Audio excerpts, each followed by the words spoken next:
Welcome to H&HN Daily. I'm Susanna Hopsolin, Senior Editor for Hospitals and Health Networks magazine.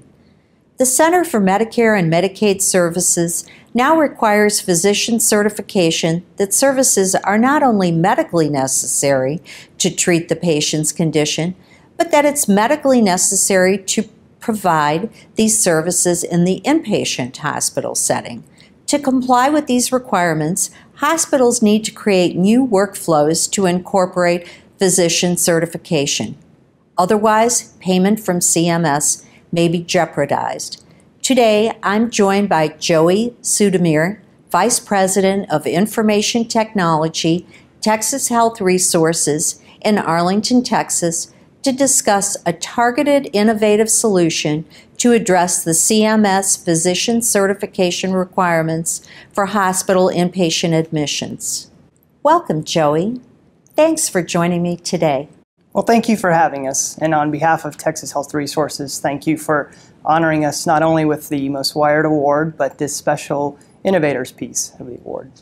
What are the challenges facing hospitals in complying with these new CMS physician certification requirements for inpatient stays?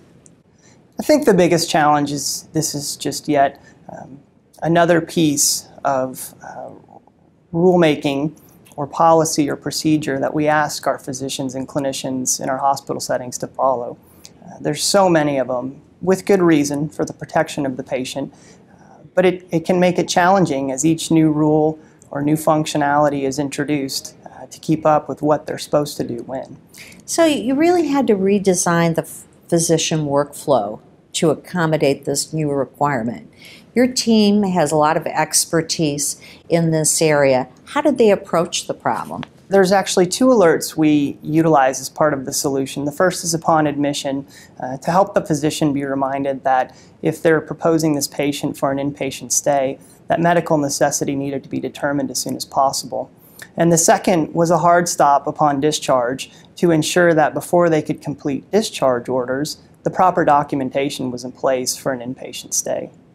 Were there other factors that you put in place to make sure that there was not so much of that hassle factor, that it really was simple, easy to use? Absolutely. And because of that collaboration I spoke of, we had a lot of different perspectives on how we could make this solution as agile as possible. One of which was for our case management staff. As we all know, case management is a very burdened discipline in the hospitals. They have a lot of different decision-making opportunities they have to tend to during a stay in order to make the best possible outcomes for both the hospital and the patient.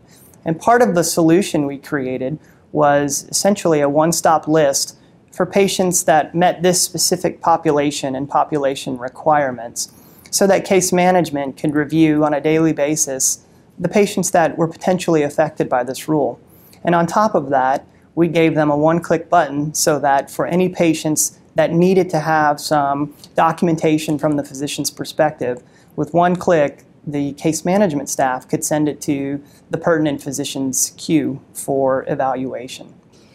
You implemented this very quickly within a short time frame. I think it was 3 months, and you achieved a 93% compliance rate. That's incredible. How did you do that? Well, as I mentioned earlier, the spirit of our organization is amazing. Texas Health Resources has been very innovative throughout the last several years, and it starts at the top with our CEO, Mr. Doug Hawthorne, and permeates down to the organization. And in this particular case, it was really about collaboration. As you mentioned, we did turn this around quickly, and it involved our IT department, clinicians and physicians, as well as our central business office, to help provide input on what could make this successful. We were actually able to configure, turn this out, implement, and go through training within a month, which was very impressive for an organization our size.